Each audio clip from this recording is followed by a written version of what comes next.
welcome to another segment of the Coatesville Area Public Library's Oral History Project. I'm Kirk Witmer, and with me today is a native Coatesvillian, Milton Searles, who has been a teacher here in our Coatesville Area School District for quite a few years. I won't give his age away. But we're not here to talk about you today, Milt. I want to thank you, first of all, for being with us and being a part of our project. But I've invited you here not necessarily to hear your story so much, but rather the story of a couple of Coatesvillians that have preceded you, in fact, some of your relatives. Now, we've brought you here to talk about Joseph Jones, who was a member of the Massachusetts 54th Regiment, and also your grandmother, Ida Jones. But let's talk about the Civil War days first. What can you tell me about Joseph Jones? Also, first of all, I'm glad to be here. Thanks. I hope I can be a help to you. Joseph Jones was when he enlisted into the Army and during the Civil War, was a 19-year-old farmer. And according to the records, things I've read, that was typical. Many of the black community was filled with lots of people had been living in this area, and farm work was one of the major ways of earning a living. He was 19 years of age, and he was somewhere in Chester County. And then around that time, in 1863, there was in Massachusetts, Governor Andrews had decided to organize this regiment for black soldiers to fight in the Civil War against the Confederacy. And this recruitment extended in the states of New York, Pennsylvania, on all the areas around as far west as Ohio. And the call was for these fellows to join up and then become a part of the unit, the 54th Massachusetts Infantry.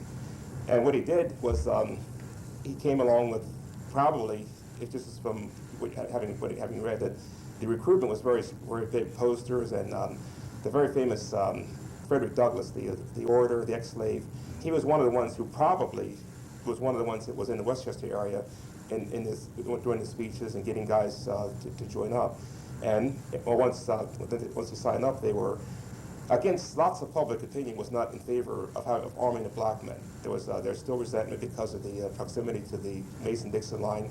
The state of Delaware was I think still a slave state, and in doing so, these guys went into Westchester and they signed up, were taken by some kind of public transportation. I would assume by train or wagon into Philadelphia. There they took the train from Philadelphia up into New York, and from New York, the final trip up into Massachusetts, around near Boston. And I think it was done at nighttime because it was rather, they wanted to keep this pretty much like not a well publicized kind of event. Keep it under wraps. Under wraps, right. Mm-hmm. Because there were incidents all the time, because there was not really that 100% acceptance of the black persons in this area, that as it was in most of the non-slave states. And then the next thing was once we're in Massachusetts, they were taken to a place called Camp Midge, which is in the town of Reedville, somewhere, it must be in the Boston vicinity. And there they were trained, and that was from March until probably around beginning of the summer, probably June, I think it was.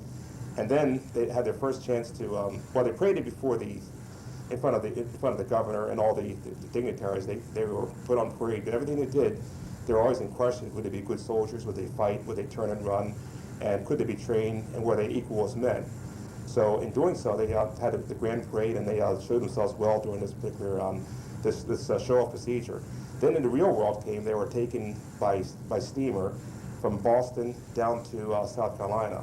And the steamer was Du Mollet. It was like, I think they had a steamer boats, and sometimes they pulled barges along with them too. But that's how they were transported to the south. And then they came to outside of Charleston Harbor. There was the islands of James Island, and Folly Island, and Morris Island. And what they're supposed to do at first was to do lots of fatigue duty, where they were putting up fortifications and protecting the guns, and involved cutting trees, lots of digging, and it was like basically common labor. And then they had a couple chances to go into the interior, do some forays into against some of the Confederates that were straggling, and they had some skirmishes like this. The most important one was they're trying to take out Battery Wagner, which is the Confederates had control of the harbor, and in doing so, they had to eventually there was a New York regiment. Then Connecticut regiment was at one point was engaged in Confederates and were at the point of being annihilated. And the 54th came in and to their support, and the Connecticut regiment was saved. There's not much in history about this, but they were from James Island. They had the first skirmish before Fort Wagner. And the next thing, they were for like I think it was 2 days, maybe 3 days. They'd gone with scant food and mostly hard marching to get down to the along the coastline where Fort Wagner was located. And what they had to do was take out the guns and overtake the fort. Well, Fort Wagner was situated on the coast on the sandy beach, and then it had it was composed of sand and those palmetto pines, which were very spongy, which were pretty much you cannot penetrate them that easy with the shells. So they had to eventually storm the walls and overtake it. And in doing so, they had to march. They volunteered to make the first assault. So they had to march toward the fort, Fort Wagner. And on the right hand side, on the right was probably the Atlantic Ocean. On the left was marshes and sand dunes and all kinds of difficult terrain for them to go. And in doing so, they made assault of the fort, and then they couldn't succeed in doing it. So they had to finish it during the nighttime. And then in the meantime, they finally reached the top, and eventually they never overtook the fort, but they proved themselves in valor, having losing half of the men in the process. Then they retreated, and then they took their got themselves regrouped. The leader, Colonel Shaw, was killed in this time, and eventually they had to regroup and fight again. So once they're reestablished again, they followed the coastal campaign down along from South Carolina. If you follow the coastline, there's the South Carolina, that's Charleston, and in Georgia, it's not far away, the city of Savannah, and down into the northern part of Florida, I think it's Tallahassee and Ulithi. And they fought several battles all along the way this way too. And eventually, they worked their way up, and they fought in places like this name's Boykins Mill, Honey Hill, and these are some very heated battles they fought there too. And all the battles that they took place in, took part in, he was one of the ones that he survived all these different ones. And he finally was wounded in the knee at Georgetown. That's by pistol shot in the knee. I think, according to the records, there was another soldier who found the pistol, and then someone a discharge, and he was wounded in his knee, and he had an honorable discharge eventually because of his injury too. But after the war is over, they still stayed together, and they fought. They were in the Hatch. I think Major or General Hatch was in charge of the coastal division, and they kept order on the coast, so to speak. And the 54th was pretty much established in Charleston, and from Charleston up as far as the North Carolina border. And eventually, they were discharged in 1865 up in Massachusetts, after the end of the war. But on the entire time, he was present in all the engagements took place in. And as a 19-year-old person, young guy, that must have been quite a thing to do. Yeah. Yes. Yeah. Milt, I have to ask you, the movie Glory depicts many of the events that you described up to the time of Major Gould's death. Right. Was Joseph Jones depicted as a separate character in that movie at all, that we would recognize him if we watched it again? Probably not. Well, his name was never part of the movie itself. But if you looked at some of the characters in the movie, there was the gravedigger. That was Morgan Freeman. He was the older man who became the sergeant of the in this outfit. Yes. Then this very rebellious runaway slave, whose name was Tripp. That's Denzel Washington. Then there's other guys who were just simply quietly in the background. They're like farmers who came along with their pigs and goats. And I would think that if he was 19 years of age and he was, having lived in this area, he was probably closer to those young soldiers who were the ones, not the main characters, but those ones that fit the supporting role. And I think there's one that had a stuttering problem when he talked. He sort of looked to fit the bill that he was probably that particular age and probably the same kind of background in that case. Mm-hmm. But it was the movie itself was having read the critiques on it and also having done some reading about the time. The movie was authentic, and there were a couple specific things that they noticed. I think one of the movie critics pointed out that in one of the scenes they were taking when they finally got their arms, the guns they're to be using, they had serial numbers on them, and they're calling up the serial numbers of the guns. And according to one historian, he found that was not possible because the serial numbers of the munitions and arms in the Army didn't come to some years later. And then also one of the flags that was flown is the regimental flag. There's a question whether it was the stars are sewn on as opposed to screened on. So I think those two things are probably the only things that would not be authentic as far as the what I haven't read the accounts of it. Emilio and there's a couple others wrote some good books on the whole subject like that. But the thing which the theme overall about this the whole time with the black soldiers was that every time they were put in battle, there's always a question: are they going to turn and run? Are they going to be able to be considered equal to the white soldiers and those kind of things? And one of the ones was the pay issue came up in the movie, and that's where for the monthly pay, I think the records I have from the War Department, they were paid. I think the figures was $13 and some odd cents per month, whereas the white soldiers were getting 16. I'm sorry, it was $10 for the black soldiers and 13 for the white soldiers, and then they finally held out, and eventually they were paid equally as the war came to an end. But this resentment carried through, not just in the 54th, but other regiments that took place and took part in the war too. And I was not the only one that was there. There were several others. Ohio, they had several, and there's a couple from Massachusetts, New York, but this is the most famous because of they're the ones who really put themselves in the forefront, having had the siege of Fort Wagner, and then having been successful in proving to everybody that they were not going to turn and run at the first sign of battle.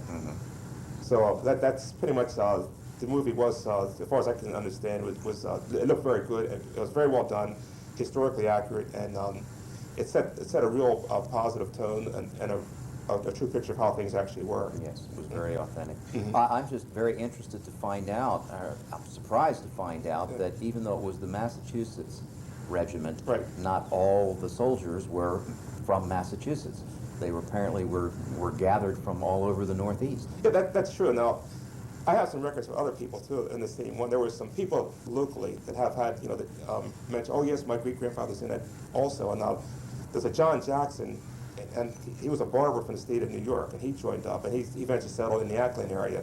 Then there was William Pennington, who was from Chester County. He was a local person, but and there's a few others too that were in the 54. Walter Samuel Penn, who is I think it's the son of my great-great-grandfather from Ohio, who also joined 54th Massachusetts. Now, all these states, what these people, the burning desire for these guys was, you had two choices. You can stay and live a nice, safe life on your own in a pretty relatively safe North, or you can go back and take a stand and try to correct the wrong in the country by fighting against the slavery issue was the main issue, the freedom of their families that would be still left in slavery because the ones would escape and come to the North. Their desire was not just any kind of glory, the fact they wanted to get the war over, free the slaves, and find their family. And this was really that was an issue which is pretty much all the accounts I've read. That was the thing that most of the guys thought about the entire time. Yeah. And it sounds like Joseph Jones may have brought some of his war buddies back home to Coatesville with him. Yeah, no. This gets you mentioned my grandmother, Ida Jones. Now, yes. Okay. Now, what happened was Joseph Jones, I said, was 19 years of age, and he was with the 54th down in. Well, they're going through near Savannah, Georgia, or in that general vicinity. There was a plantation, and the owner was Robert Frederick Ruth, who was actually German descent, and he had a slave. One of his slaves was Leah Warner. What else? Eventually, her married name is she married later on, who was born in Africa, and just brought over on a slave ship somewhere in the 1930s, and she was on his plantation. Well, sorry, on his 1830s. I'm guessing 1820s, 1830s, because when she died, she's about mathematically around over 100 years old. And in the process, during the time she was a slave, on this plantation, the common unpleasant side of slavery, apart from the inhumanity of it, was that there are lots of slave masters would have children for the female slaves. And my great-grandmother was one of the ones that had her son, who was 15 years of age, and he was the son of the slave of her son, plus the father was the owner of the plantation.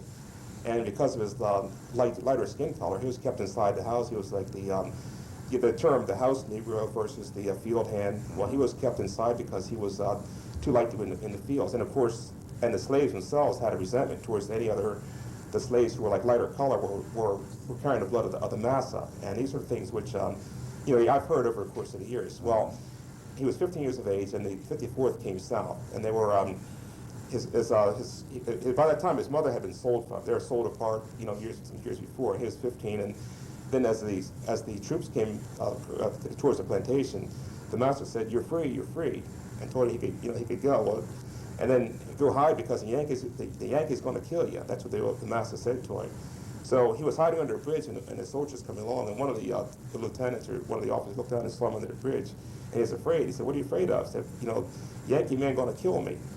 And he said, "No, we're not going to kill you. You come back to camp with us." So he came back to camp with them, and he became, I guess, the term contraband comes up, that the slaves that left the plantation when the soldiers liberated the areas they're called contrabands because they had no place to go. They just followed along, and I guess some did menial chores for the soldiers. Women did washing, and some of the men would eventually join up and try to be part of the group too. Well, in doing so, he fought along with his 54th, and then he became, from the family history, I've heard people say he was a water boy. Then I found out from the actual an account later on that he was the personal servant of Lieutenant Stephen Searles, who was the first black officer commissioned during the Civil War. He was from New York, and then he was in 54th. He became he's a sergeant. Then he became a second lieutenant, then first lieutenant. Well, Simon Ruth, as my great grandfather's name was, became his personal servant. And as this outfit went south, he stayed with them. And eventually, he came north, and in the meantime, he befriended a guy named John McPherson, and also the Samuel Penn. These are people that were in the 54th, and they more or less came up to the north like this, and that's how he came and went up to in his Chester County area, first to New Jersey, then eventually he settled in this area here, where one of the other soldiers married another one's sister, and that's how the family became established. So it's kind of a twisted back and forth, but that's how he ended up being in the north, and he fought along with the 54th. And a lot of times, hearing the stories from second and third hand, some of the stories I've heard could be enhanced over the years, and some could be fact or fiction. It's kind of hard to tell. But one of the ones was he was somewhere, and then he shook hands with President Abraham Lincoln. So that's one of the possibilities. And as it came along, as he went through Washington D.C., that's all a possibility could have happened too. So he's pretty much had seen quite a bit of things then. So is it fact, or is it fiction, or is it embellishment? We'll never know. We will never know that, but just the fact that the story had the older generation, my great aunts and my grandmother's generation, they would tell these stories, which they heard first, from first hand and everything. Certainly. Well, tell me about Ida Jones. She would have been, is it third generation or fourth generation in this country then? Let's see, her great grandmother was, she had been the third generation. Third generation. Okay, now, Ida Jones was, I gotta get the name straight. Samuel Ruth was the son of the slave Leah Warner, and his father was the plantation owner, and he came north at 54th. Now, eventually, he married a lady by the name of Louisa Penn, and this is a whole different story. Her father, I found out later on, was one of the 16 black Congressional Medal of Honor winners from the Civil War. 16 black soldiers were awarded this Medal of Honor. He was one of the ones in the Battle of Chapin's Farm in Virginia. But his daughter, Louisa, married Samuel Ruth, and they had how many children, but there quite a few were, they settled in general vicinity. Ida was one of the children of Samuel and Louisa Ruth. And they settled in the area of, we're from Ursuline, which is a little community at the intersection of Buck Run and Doe Run Roads. The general store was Webster's, now it's the Triple Fresh Market.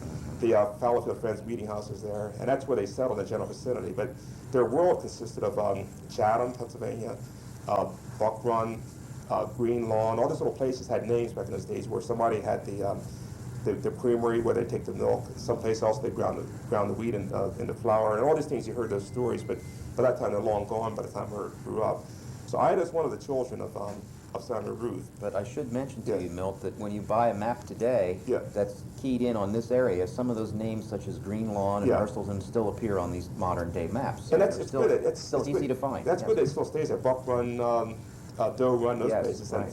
Well, Ida was, she was, in those days, they went to school for maybe up to fourth or fifth grade. You could do your, as they said in those days, writing and figuring. And ciphering. Ciphering, that's the word, ciphering. And then she was educated as far as they were in those days. And then it was customary, if you had sons, they went out and worked on, they became like farm hands. If you had daughters, they worked, as they called it, in service. And what you would do is work for like, Well, it's like a combination of maid, housekeeper, child, raising children. It's like in those days, that would the wealthier families would always have one or two, a person would be a cook for the family, and in service meant that they did pretty much everything. And then Whatever needed to be done. yeah, and chances are that what they would do, the person who received the 25 cents a week, whatever they would get, would probably go back to the mother and father. So probably, Sandra Ruth, would have gotten the money these children bring in like that. And then, in working with one of the families she worked with was Mrs. I think it was Lucretia Haynes, who they had owned quite a bit of property in the Ursuline area, and in exchange for some kind of work her grandmother was doing for it, she said, "Well, I'll give you some drawing lessons instead of whatever she did, which is out in exchange." So she was maybe, I think, 16 years of age at the time, and she had her first drawing lessons in the I'm saying around 1880s or something like that. And she did, some of the techniques of drawing and those sort of things. So I had a talent for drawing, as Mrs. Haynes said. So then she learned how to, the techniques of drawing and the finer points of sketching. And then she met and fell in love with a gentleman who was working for a local blacksmith. Mr. Harvey was a blacksmith in Ursuline. And then if you're familiar with the area, there's like the Route 82, which is Dearborn Road, and Route, it's Buckburn, and 82 is Dearborn Road, and then Buckburn Road goes down towards Cockattville. There's like a triangle in the little village of Ursuline. There's a cemetery on one side, there's a grove of trees where the loop road and other roads come together. Inside that was a blacksmith shop, and let's say blacksmith in those days, what a person would do was, he was a farrier, he shot horses, he also made iron work for it's called hooping the wheels for wagons. Like you take a wagon wheel and then you take this metal and you heat it and you put it on and it'll shrink, and that will make keep the wheels from wearing out. Yeah. And other things too. So William Oscar Jones, I think he originally came from around the Westchester area, where the son of Joseph Jones, the one that was in the Civil War, was a musician and he was a minister, and he also caught the eye of Ida Ruth. So they courted, and some of the paintings later, you see some of the ones like. I think one is a buggy ride in 1892. I think that's one of the ones is the two are riding together. And then they eventually they married in, I think it was 1894. So she was maybe 19 years of age, and they got married and then raised 10 children. And then the 10 children, they're in two different sets. The first 5 were born, and then there's a big gap in between. That was my uncles and aunts, the first group. Then there's a gap between. Then there's a second group she had, and it's like 10 altogether. That's my mother's generation, mother's group. And then eventually, over the course of the years, my grandfather passed away in 1947. And my dates are always little hazy, little fuzzy. And then after he passed away in 47, they were in several over the years. They were a very close couple. They did lots of their church work was always together and those sort of things. And then she finally, the children convinced her, "Why don't you take up a hobby?" And she said, "Why don't you try drawing again?" And now 72 years later, when she started to draw again in her early 50s, and she had like maybe over the course of that short 12 or so year period, she painted like several hundred paintings, and she became very, very famous in this area as a primitive artist, liking to Grandma Moses in Vermont. So her nickname, well, the title they called her was the Grandma Moses of Chester County. And people would know her paintings, but it wasn't really that well known until Horace Bond, who was the father of the politician in Julian Bond is once a state legislator from Georgia, and I think he's president of the NAACP now. His father was president of Lincoln University, and then he's doing research on the Underground Railroad in the Chester County area. And then somebody told him there's this artist, Ida Jones, who probably would know some information because she's from this area and everything. And he came to get to know her, and that, through him, her paintings became well known. She's had exhibitions in New York City, Philadelphia, all over the area, because in a short period of time she's very well known. And also she's discovered by Mr. and Mrs. Walter Townsend from I think the Westtown area, who more or less would help show her works and those sort of things. And that's how she became more or less a person known beyond the area of Ursuline. So that was her career, and she died in 1959, but in that time she had a career of all kinds of, well, in her case, you say fame. Well, she was very modest about it all. She's just nothing. She just liked to paint, and she liked to share what she did with people. So that was her career per se. Well, as we've been looking at her paintings here, It's obvious that she does like to share because this painting in particular is pretty much a custom made to order. It's one that you requested back in 1951. Tell us the story behind that one, Milt. 1951, that was my 8th birthday. Now this, when we go to grandmother's house and we always would have, her famous thing was gingerbread and ginger cakes she bought made of her special recipe. Nobody ever has duplicated since then. And in doing so, she'd had the question, you know, your birthday's coming up, what would you like for your birthday? And we'd always get paintings. All my cousins would do the same thing. And I asked her, I'd like to make a painting make me a painting for my birthday of myself, my brother Brad, and our dog. I think it was Payne at the time, and one of the cats. We had many cats over the years. And in this painting, it's on the cover of one of the magazines that she was featured in. It shows the dog, the cat, and also the cat chasing the dog chasing the cat up a tree, and all the things that I told her she put in the painting like that. So that was typical of the things she would do. But she also did a lot of her themes were like she was a flower person. She's a very nature-loving person. She had flowers all. If you went to her house, and the house in Ursuline is this is how it if I'll show you the picture. Rand will take this part. In the house, in front you see all kinds of there's flowers in front. Little details such as the swing in the tree, the birds in the tree, the outhouse, the chicken house, the grapevine, and all those things are depicted in what, as you see from her. She had a very photographic memory, and that's how she would put things down. But some of the what she did to it, she did a series of 3 paintings which were about themes which never talked about in those days. She never talked about oppression of people, discrimination, prejudice, racism. But she did do a painting which is the most powerful one of all that depicts her when she was, depicts her grandmother during slavery, and it's called Before Freedom, and it hangs now in the Chester County Historical Society. It was donated to Mrs. Townsend, and it shows the a life on the plantation, and on the roof on this plantation there was an overseer named Eddie Fields, and his claim to fame was he was hired to keep the slaves in order and to oversee the slaves, which meant brutality now in today's way of things. In the morning, as soon as it was light, they had to get up and cross this fence, get in the field to work. And every day on the horseback, each slave would walk past, he'd give him a whipping with the whip he carried all the time, just for no other reason. That's how I started the day. And the story was that she said that today I'm not feeling like that Eddie feels. If he touches me today, I'm going to kill him. So as she went across each person went into the field, crossed the fence, and he got a whack with the whip.